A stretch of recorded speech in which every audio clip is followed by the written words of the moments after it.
How's it going, everyone? It is your fair generic sports guy back with another clip.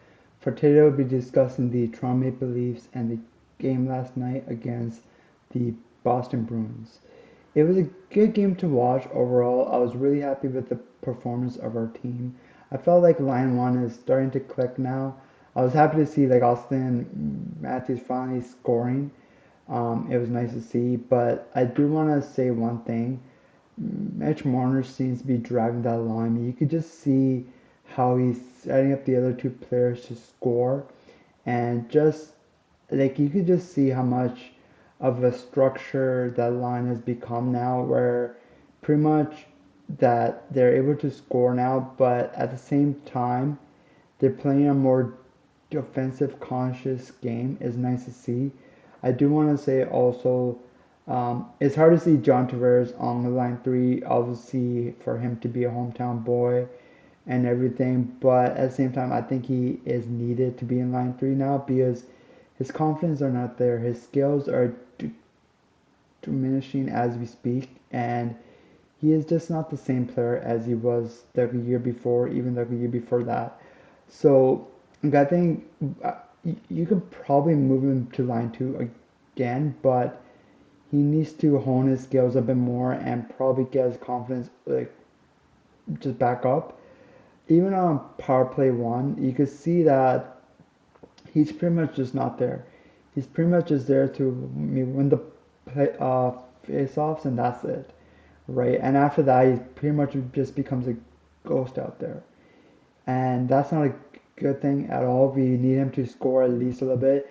His skills are pretty much at the front of the net, and you can see him like moving away from that a bit more. I don't know why, but it's just not the same as like how it was last year, right? So I'm hoping he actually does get his confidence back up and he's able to move to line two, because I really want to see Max Domi on line number one again. I felt like the skill sets and everything he was with like Austin Matthews last year was incredible to watch. Just how much you have those two just clicked last year was incredible.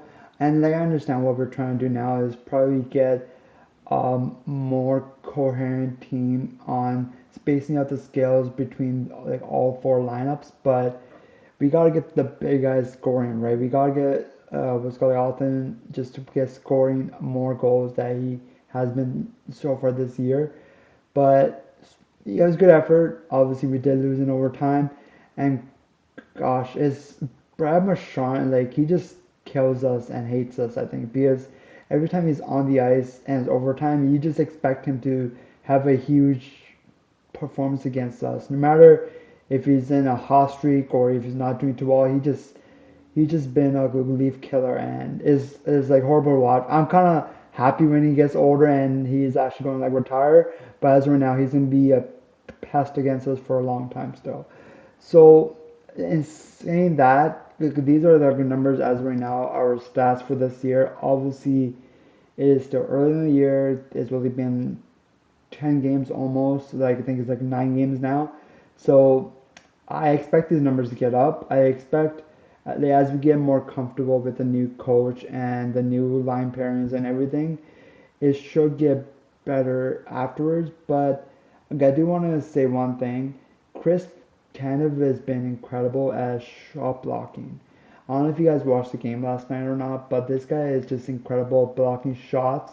And him and Jake Drake McCabe have been the duo to shut down line ones for the like other teams.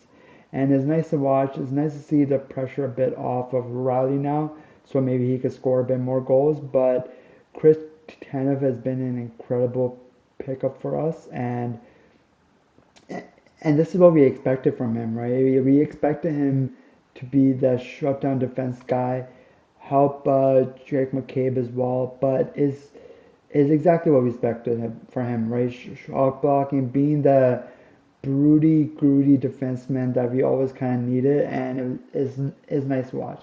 But I do also want to say our goaltending huge mess that we have right now. It's pretty much Stoller's net for now. I think Joseph Wall has not he has not done enough to have the net long term. I feel like he is a glass mirror where after one bad hit or something, he's gonna have another injury. I think for us to make it far into the playoffs this year, we need a more structured goalie behind the net. I'm okay with Stollers for now, but you would need someone like a strong goalie just maybe with him as well. Hopefully, make a trade halfway through the year. But again, that's our only huge weakness as of right now that I do see. And obviously, our offense will probably get there in the next 5 or 10 more games, so our offense should be good. But everything in net just is not what they expect. I expected Stolars to they actually get the win last night because if we want someone in our net to be there in our playoffs, he needs to make the right stops at the right time. That actually OT goal should have not happened. Stolars needs to be a lot better net and everything. So those are my thoughts and comments as of right now. Let me know what you guys do think as well, and I hope you guys all have an awesome day.